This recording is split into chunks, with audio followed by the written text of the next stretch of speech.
Le mouvement Rien sans les femmes a organisé ce vendredi 18 juillet une rencontre d'échange axée sur la participation de femmes au poste de prise de décision. Et cette réunion a rassemblé quelques membres de la coordination provinciale du mouvement Rien sans les femmes, les représentants de la société civile, les partis et regroupements politiques, les autorités traditionnelles, les autorités politico-administratives, entre autres les députés provinciaux, les conseils communaux, ainsi que les structures féminines et journalistes. Les discussions ont porté principalement sur l'évaluation de la représentativité de femmes à tous les niveaux de la gouvernance de notre province, mais les constats restent vraiment très amers et préoccupants. La présence féminine demeure encore très faible dans les sphères décisionnelles, malgré les efforts consentis. C'est vrai, nous avons aussi également permis aux participants d'évaluer leur engagement, parce que la fois passée, il y a eu des engagements qui ont été pris par différentes parties prenantes, entre autres les responsables de partis politiques, qui ont commencé à revisiter un peu leur organigramme pour mettre aussi les femmes à des postes de prise de décision, mais même avec les journalistes qui préparent un cadre d'échange avec les femmes, surtout dans des questions liées à la politique, mais les femmes continuent à être très réticentes. Et aussi la société civile qui a accompagné plusieurs femmes, surtout dernièrement avec l'accompagnement des femmes qui ont été appuyées par quelques organisations pour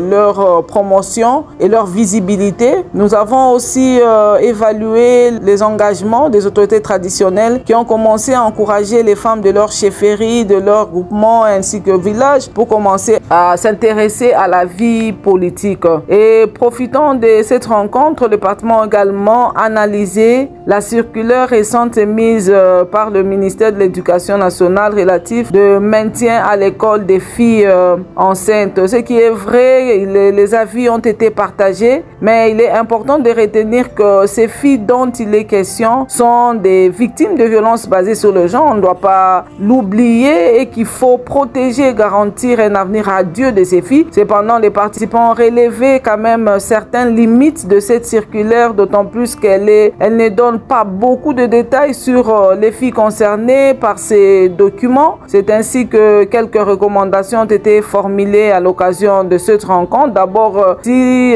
les autorités pouvaient adopter des mesures d'accompagnement concrètes pour encadrer ces élèves filles enceintes et leur retour à l'école, parce qu'il faut se dire vrai que ce sont des mineurs qui n'ont pas de consentement et qu'elles sont victimes de violences. Elles doivent être vraiment accompagnées, mais il ne faut pas les victimiser davantage. Voilà pourquoi nous avons insisté que le ministère devait vraiment étudier minutieusement cette décision et voir dans quelle mesure accompagner avec des actions ou des mécanismes vraiment très concrets. Aussi, voter au niveau provincial peut-être un édit qui doit réglementer ce maintien à l'école des élèves pour ancrer cette mesure dans le cadre légal de la province. Et les participants ont aussi demandé s'il faudra peut-être organiser un grand forum impliquant les différents acteurs pour dégager des consensus, parce que c'est vrai, il y a beaucoup de discussions autour de cette question, mais n'oubliez pas que la plupart des bourreaux, ils sont en cravate, vraiment toute catégorie, les préfets, les pasteurs, les abbés, les autorités politico-administratives, même si ce sont les élèves garçons qui sont bourreaux, mais ils sont en conflit avec la loi et continuent avec les études, mais les filles sont sacrifiées. Nous demandons qu'il ne faudra vraiment pas victimiser davantage les filles, mais il faudra plutôt chercher comment les protéger et garantir leur avenir. Enfin, le mouvement a réitéré sa préoccupation face à la faible